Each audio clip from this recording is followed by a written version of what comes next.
Churchill! If you didn't know this, there are 4 Beatles biopics coming out, all directed by Sam Mendes, each one focusing on each Beatle. Originally, the plan was to release them all at different times, but now they're all being released on the same day in 2028. As both a lover of movies and a lover of the Beatles, this idea intrigues me for sure. I actually think that a larger project like this is fitting for the Beatles because there's just so much to tell, so much interesting things you could do with each member, focusing on their perspective of things, why they chose to do the things they did, how that affects each member, that kind of thing. I'm also glad that the Beatles biopic so far doesn't seem to be a regular music biopic and is doing something different and unique that we've never seen before. I really hope that the actual movies are unique rather than playing it safe. The director of these movies will be Sam Mendes, which also intrigues me. This guy has a pretty solid track record in terms of well-liked, culturally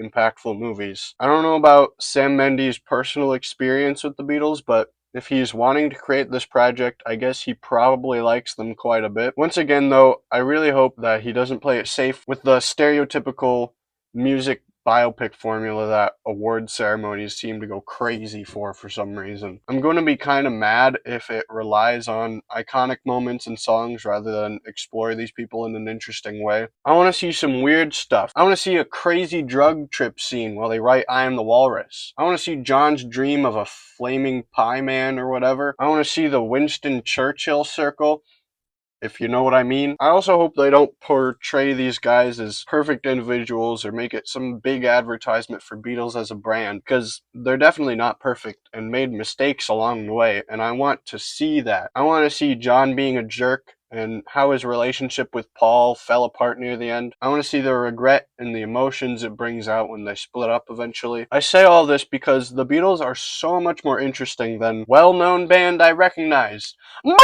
There's so much you can do with their dynamics and the events from certain perspectives, and their lives fueling the creative process of writing and recording songs. So I think I would be really mad if they just played it safe, if that makes any sense. Now, as interesting as the 4-movie format is, I don't know how that's going to work, especially if they're all released at the same time. I don't think everyone is as crazy as me and would want to watch all 4 of these movies, especially if they're going to have them play one after the other so that you can watch them all the way through. That's a lot of Beatles in one sitting. I'm kind of surprised that this is going to the theaters, to be honest, because it seems like this would be something that only works in a streaming thing. Are these movies gonna have to compete against each other in the box office, or I don't know, how is that gonna work? If you ask me, I think this should be one movie. I know that sounds like it throws out the uniqueness of the premise, but hear me out. Make it one movie as an anthology,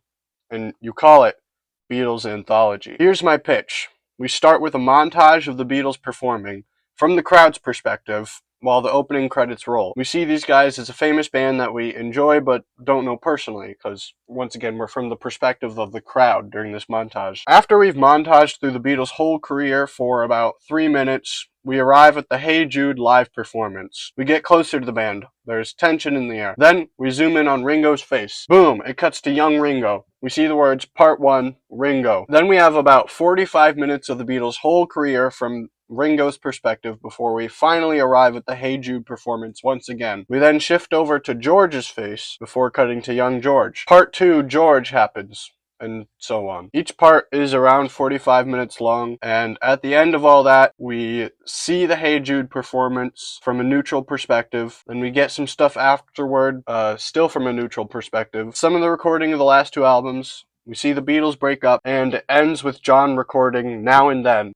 Credits roll. It would also be interesting to have each perspective in a different style of filmmaking. You know, John's would be very Lynchian and trippy and include some bizarre dream sequences. Paul's would be kind of artsy A24-esque. Ringo's would be early Wes Anderson vibes. And George would be kind of, well, normal, I guess. In total, this theoretical movie is about 3 hours and 40 minutes, which, yes, is a very long movie, but there's a lot to tell, and it's shorter than 4 movies, and also this made-up movie sounds really awesome, and I want to watch it. So, I don't know.